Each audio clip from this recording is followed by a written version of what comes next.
Gyandeep academic college के वार्षिक उत्सव और विज्ञान प्रदर्शनी के अवसर पर इस विद्यालय के प्रबंधक आदरणीय मौर्य जी, पूर्व प्रधानाचार्य आदरणीय विश्वकर्मा जी, प्रबंध समिति के सभी सम्मानित पदाधिकारीगण, सभी अभिभावकगण, इस विद्यालय के प्रधानाचार्य महोदया, सभी शिक्षकगण तथा इस विद्यालय के सभी बच्चे, अतिथिगण एवं सम्मानित साथियों, ज्ञान अकादमी द्वारा कम संसाधन के बाद भी जिस तरह से आदरणीय मौर्य जी ने अपने अथक प्रयास से एक ज्ञान की दीप जलाने का काम किया है, उसके लिए मैं उनको हृदय से आभार व्यक्त करता हूं। साथ ही साथ आज इस अवसर पर मुझे आमंत्रित करके बच्चों से कुछ सीखने का जो अवसर देने का काम किया, उसके लिए भी मैं उनका हृदय से आभार व्यक्त करता हूं। बाबा साहब भीमराव अम्बेडकर ने जब इस देश के संविधान को लिखने का काम किया, उस समय उन्होंने इस बात का संकल्प लिया था कि इस देश की सरकारें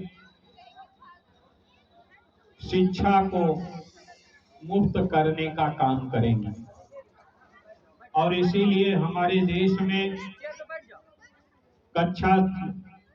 6 वर्ष से 14 वर्ष तक के प्रत्येक बालक बालिकाओं को अनिवार्य और मुफ्त शिक्षा देने का संकल्प लेने का काम किया गया था। लेकिन आजादी के लंबे अंतराल के बाद भी सरकारें उस कार्य में सक्षम नहीं हो पाई। निजी क्षेत्र के तमाम ऐसे लोग आदरणीय मौर्य जी की तरह निकलकर निजी संस्थाओं का निर्माण करके शिक्षा के ज्योति को जगाने का काम किया। मेरा ये मानना है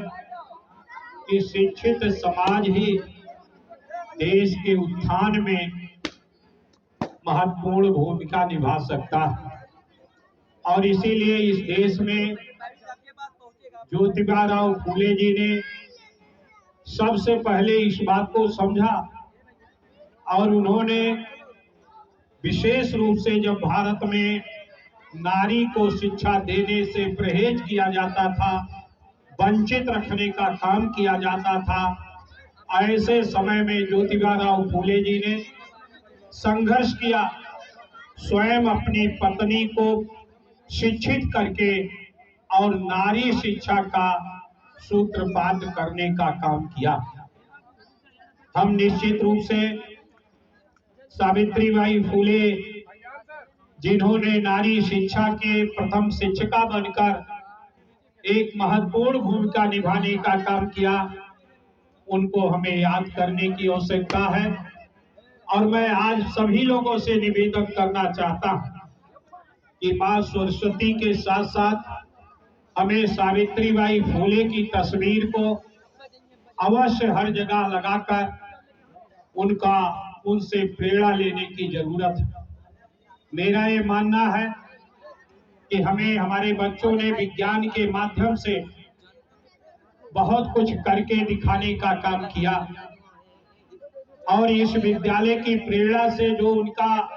बोलने की कला थी, प्रस्तुति करने की जो कला थी,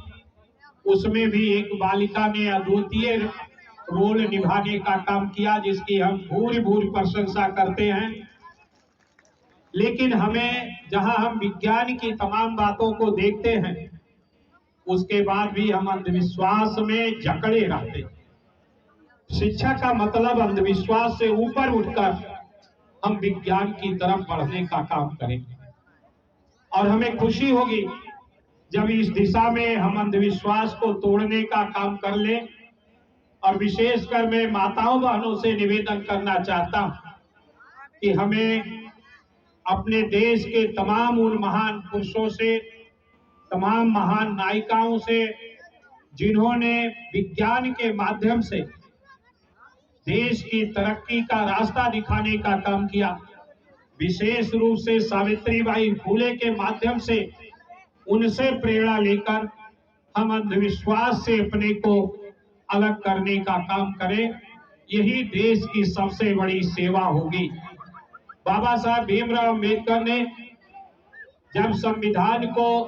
संविधान सभा को प्रस्तुत सौंपने का काम किया था, 25 नवंबर 1949 में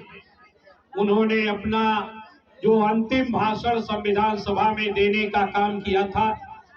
उस समय भी उन्होंने इस बात को कहा था कि हमने इस देश के लिए एक अच्छा संविधान तैयार किया है,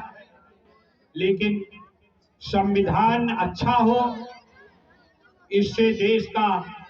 अच्छी स्थिति नहीं बन सकती, उसके लागू करने वालों पर निर्भर करता है कि देश किस दिशा में जाएगा। बुरा विधान भी देश की तरक्की कर सकता है अगर लागू करने वाले अच्छे हों, और अच्छा विधान होने के बाद भी अगर लागू करने वाले अच्छे नहीं हैं तो देश की तरक्की नहीं हो सकती। उन्होंने कहा था, इस बात को भी कहा था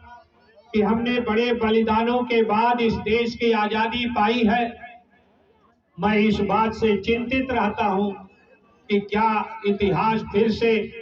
वो गुलामी की स्थिति को दोहराएगा तो नहीं। और इसका कारण है कि हमारे देश में अंधविश्वास, वीर पूजा बड़े पैमाने पर है, ये चीजें, भक्ति बड़े पैमाने पर है। हमारे व्यक्तिगत विकास के लिए ये महत्वपूर्ण हो सकती है, लेकिन देश की तरक्की तभी हो सकती है जब इस देश में मानवतावादी समाज की स्थापना हो, जिसका सूत्रधार महात्मा गौतम बुद्ध ने किया था। उन्होंने कहा था कि हमने लोकतंत्र को जनता के लिए, जनता का शासन स्वीकृत किया है, लागू किया है, लेकिन हमारा लोकतंत्र तभी अच्छा हो सकता है, कारगर हो सकता है